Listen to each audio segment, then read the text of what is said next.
Si Motherly ka kinatings ko rin to, and then nilagyan ko ng powder na gamot, and then wala pa rin naman siyang roots. Pero siguro try na natin kung pwede na rin itong itanim kasi mother plant naman. Laki. Ito yung pinaghati-hati ko eh. Ayan, para dumami sila. See? Motherly ka. Ayan. And then ito sa ating Shangri-La na crested. Meron na rin siyang konting roots. And then ayan. Okay, tatanim na rin natin yan. Itong sa ating coffee jelly, ayan, na small size, palit lang siya, jelly coffee. And then itong sa ating si Amabile o Amabile kung tawagin nila. I don't know kung anong tamang spell ang pronounce niya, Amabile, or dito kasi Amabile ang tawag nila, but sa other siguro Amabile. So ang ganda, and wala pa siyang gaanong roots. Look, wait pa rin natin to. Ganda. And then itong si Somon.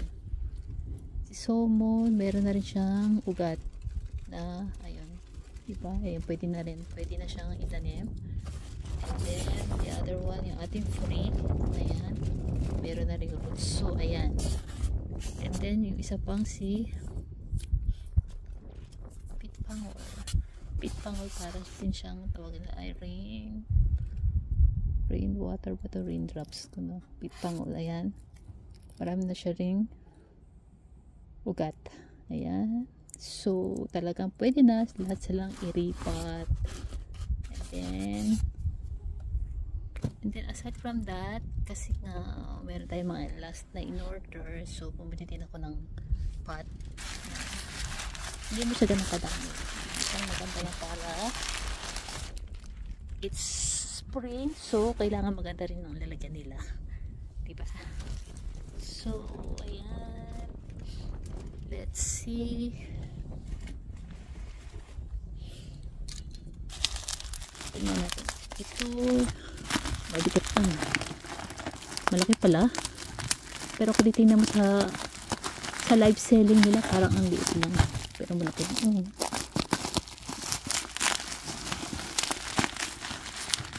Ito kasi binili ko siyang pot kasi very cute, and then hindi siya ganun kamahal. Ito para sa other pot.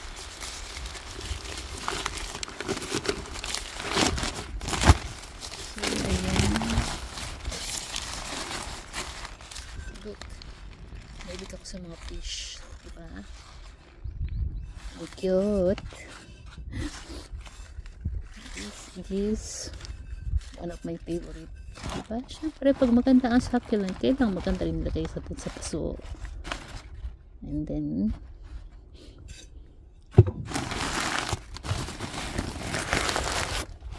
susunod naman ay mabigat.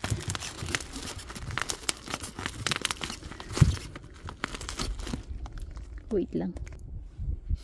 Ayan, inagit ko na siya lahat. Tinanggal ko na lang yung plastic niya para mag-test tayo. And then ayan, ito na lang isa ay same size lang din siya, pero magkaiba sila ng design. So hindi siya naman ganun kamahalan, kaya pinili ko. Ayan, at syempre fish pa rin.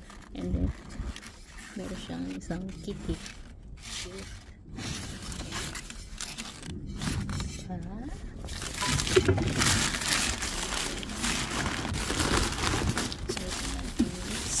So maliliit lang siya, mga mini pot.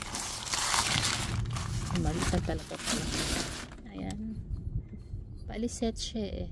Ito maliit, diba? Ganda, cute. Pwede mo siyang ilagay ng kahit sino dyan, like this one. And then the other one, ilang size yan. Ito, oh, cute, diba? Mga panga siya na maliit, mini panga. Ang cute. Hindi, malaki din yung holes niya para yung soil niya is yung water niya talagang mabilis na mag-flow. Then kasunod naman ay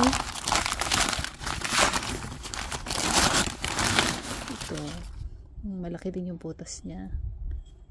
Simple, very simple. And then yan, the other one is para pang coffee mug din, ano, para siya coffee mug. And then look, very simple din. And then kaya lang meron siya ditong scratch. Ano po scratch po? Meron siya mga scratch.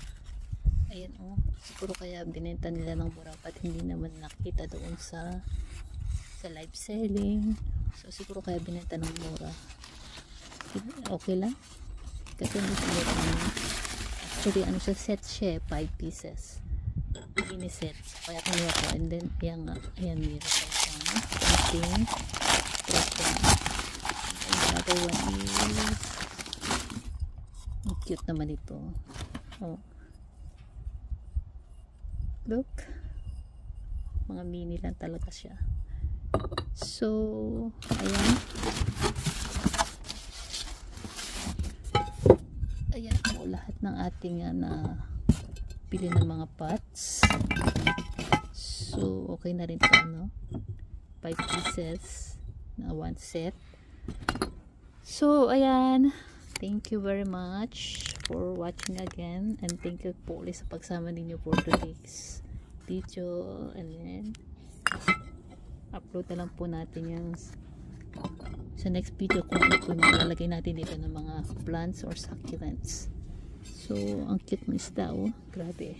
And then ayan, thank you again sa pagsama niyo for today's ating video, and see you again for my next update. Thank you very much, and don't forget to like and share. See you again. Thank you. God bless you all. Bye. Annyeong.